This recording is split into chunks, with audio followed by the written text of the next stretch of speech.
For more on President Biden and the economy, let's bring in CBS News senior White House and political correspondent Ed O'Keefe. Ed, good to see you at the White House there. I want to start with inflation because that's the big headline today.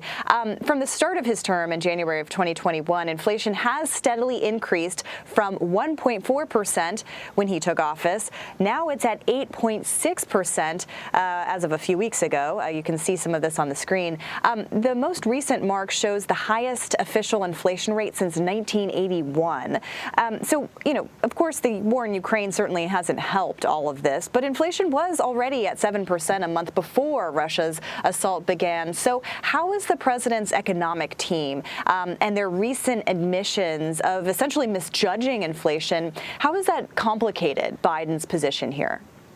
Well, look, I mean, they're eagerly anticipating the Federal Reserve's moves tomorrow, understanding that, as the president has said, it's really up to them now to try to drive this down as much as possible in the coming months.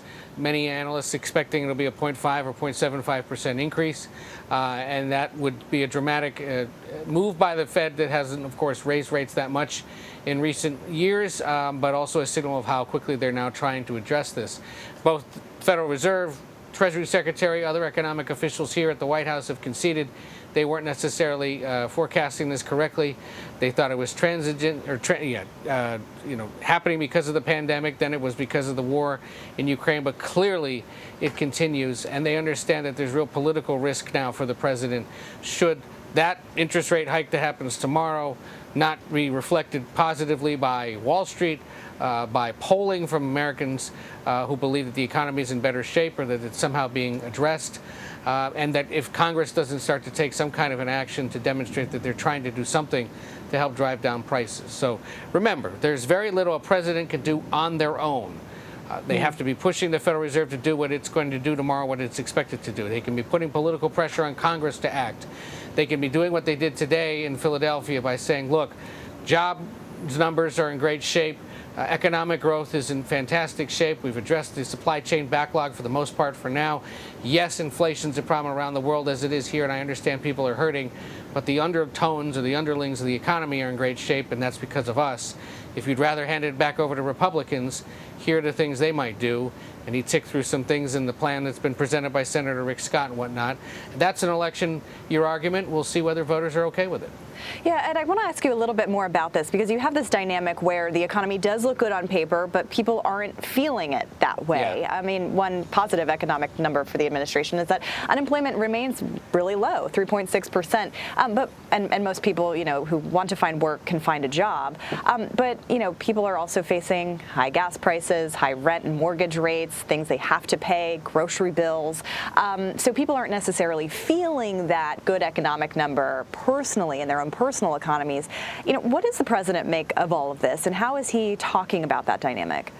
Well, he talks about it in essence the way he did today by saying, we have helped make this possible, but I also understand that inflation has become an urgent concern for people and his top priority. The problem is he just can't do much about it on his own.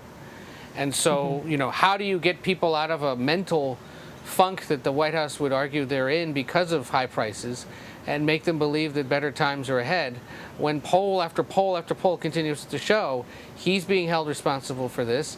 Democrats more broadly are being held responsible for it, despite the fact, as you said, if you want a job, for the most part, you can find one right now, even if it costs you more to get there or to pay for other things. And that's the big challenge, is that, yeah, I may have a job, I may be able to do things, but vacation's costing more, getting to work is costing more, gas is costing more overall, therefore groceries are costing more.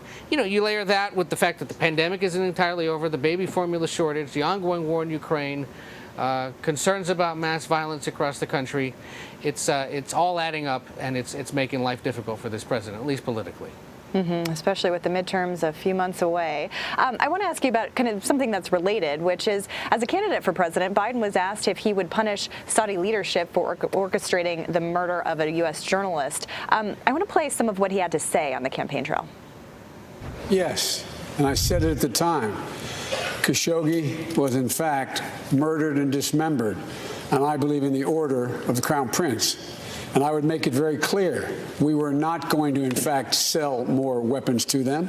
We were going to, in fact, make them pay the price and make them, in fact, the pariah that they are. So, Ed, after some back and forth about a trip to Saudi Arabia, the White House says that President Biden will soon meet with Saudi Crown Prince Mohammed bin Salman in the coming weeks. What is the purpose of that trip, and how are other Democrats reacting? There have been some critical comments from Democrats concerned that he's meeting with the Crown Prince and other Saudi government officials after the murder of Jamal Khashoggi, that former Washington Post columnist who was murdered at the orders of the Crown Prince. The meeting with the Crown Prince would come, though, while meeting with the Saudi king. And that is who the White House is emphasizing a meeting is being conducted with. It's also that he's going to Saudi Arabia for a regional conference of Arab Gulf states, plus Egypt, Iraq, and Jordan, demonstrating that the president has held a series of multilateral meetings with different countries from different parts of the world, whether it's the NATO and G7 meetings that he'll be attending again later this month, whether it's the Summit of the Americas he held last week. They say this is part of ongoing regional talks with different parts of the world to demonstrate the United States is back and engaging diplomatically. But there will be a lot of pressure and focus on what does he say specifically to the Crown Prince, and what is he asking the Saudis for while he's there?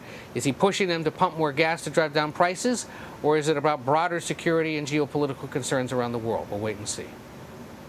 All right, something to keep an eye on indeed. Interesting to see those criticisms from Democrats on that issue especially. Ed O'Keefe at the White House for us. Thank you so much. Take care.